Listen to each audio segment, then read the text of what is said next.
मैं चेतावनी देता हूँ, इसका तो आगे ना हो यार, या तो आने वाले कैबिनेट सत्र के अंदर पुरानी पेंशन नीति को बहाल करे, नहीं तो हरियाणा प्रदेश का एक एक कर्मचारी वोट फॉर ओपीएस की मुहिम चलाकर इस सरकार को सत्ता से बाहर करने का काम करे। साथ दोगे साथियों मेरा? कितने साथी हमारे साथ देंगे? तो नारा लगाइए, vote for OPS, vote for OPS, vote for OPS. साथियों, आपने दूसरी बार शपथ ली है।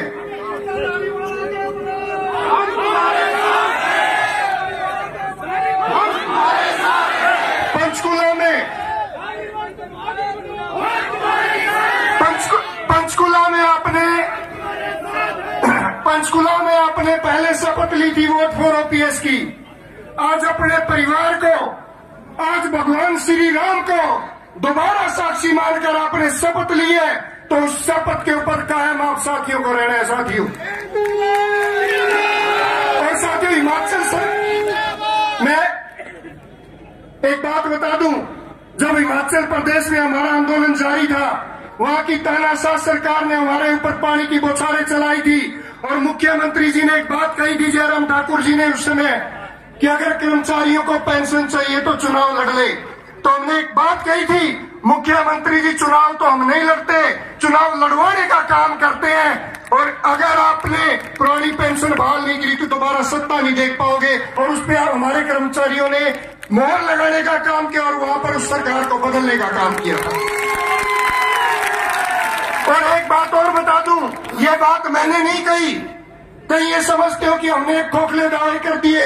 मेरे पास वीडियो है, जयराम ठाकुर जी ने पंचकुला में आके मीडिया के पत्रकार बंधुओं के सामने बात कही थी कि अगर मेरी सरकार गई तो केवल केवल केवल और केवल ओपीएस के मुद्दे पर गई। और साथियों, आपका हरियाणा का आंदोलन तो पूरा देश देखता है। सांसद जी ने भी बताया, हरियाणा में हरियाणा का आंदोलन 24 राज्यों में हमारा संगठन है।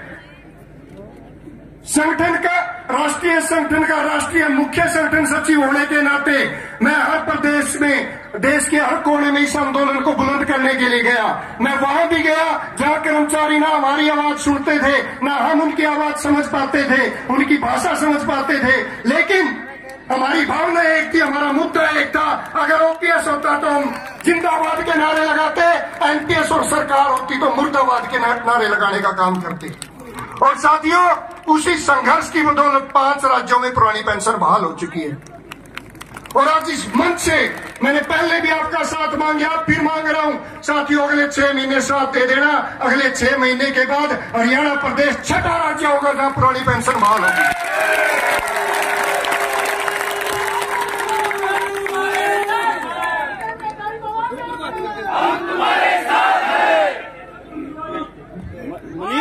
साथियों, 1 अक्टूबर की आपकी महारैली दिल्ली के रामलीला मैदान की, आप उसके साक्षी थे।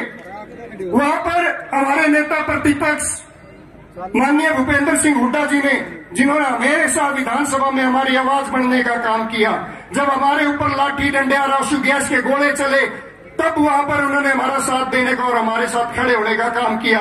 और दिल्ली में आकर उन्होंने वादा किया था कि पहली कैबिनेट में वो पुरानी पेंशन बहाल करेंगे। और दीपेंद्र जी भी वो वादा आपके बीच में दोहराना चाहते हैं। दीपेंद्र दोबारा दोहरा दो। कुछ साथी कह रहे हैं कि अपना, तो ये कह रहे हैं कि पहली कैबिनेट की बात, तो ये मैं कहना चाहता हूं। और आपने लाठी की बात करी कि आपने आंदोलन किया,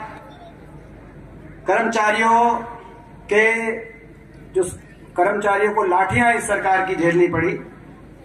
सरकार कांग्रेस पार्टी की आपके आशीर्वाद से बनेगी तो लाठियां नहीं, आपके हाथों में कलम की ताकत। और पहली कैबिनेट का पहला फैसला ओल्ड पेंशन स्कीम का हरियाणा में कांग्रेस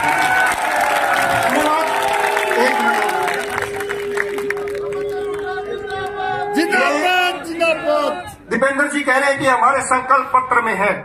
और साथियों, मैं इस सरकार को चेता देना चाहता हूं, हमारे कोई खोखले वादे नहीं है।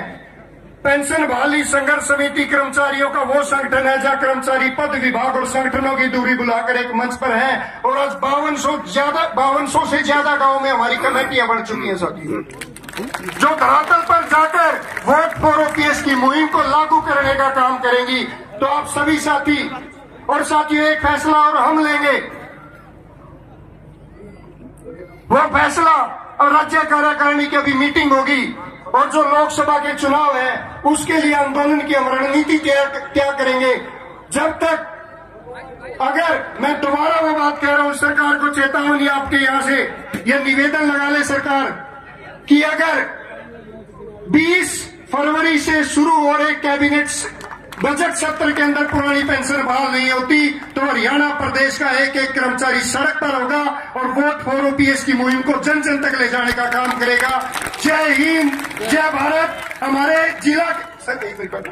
जिला के जो प्रधान हैं, जिन्होंने बड़ी मेहनत करी है इस ग्राउंड में, जिन्होंने दिन रात लगाया है यहाँ की तैयारियों में, वो आपका धन्यवाद करेंगे। और मैं विशेष रूप से मेरी बहनों का, जिन्होंने जब साइकिल यात्रा थी, हजारों हजार बहनें सड़क पर आकर मुझे राखी बांध रही थी। मेरे भाइयों का, जो 45 डिग्री की तपती गर्मी में कई घंटों तक हमारा इंतजार कर हमारा स्वागत करते थे, और हमारे बुजुर्गों का, जो आशीर्वाद देने के लिए सड़क पर पहुंचते थे कि बेटा आप एक पवित्र मुहिम लेकर निकले हो, आपकी विजय होगी, और उस विजय पर मोहर लग चुकी है भाई साथियों। तो मैं निवेदन करूंगा कि मैं सबसे पहले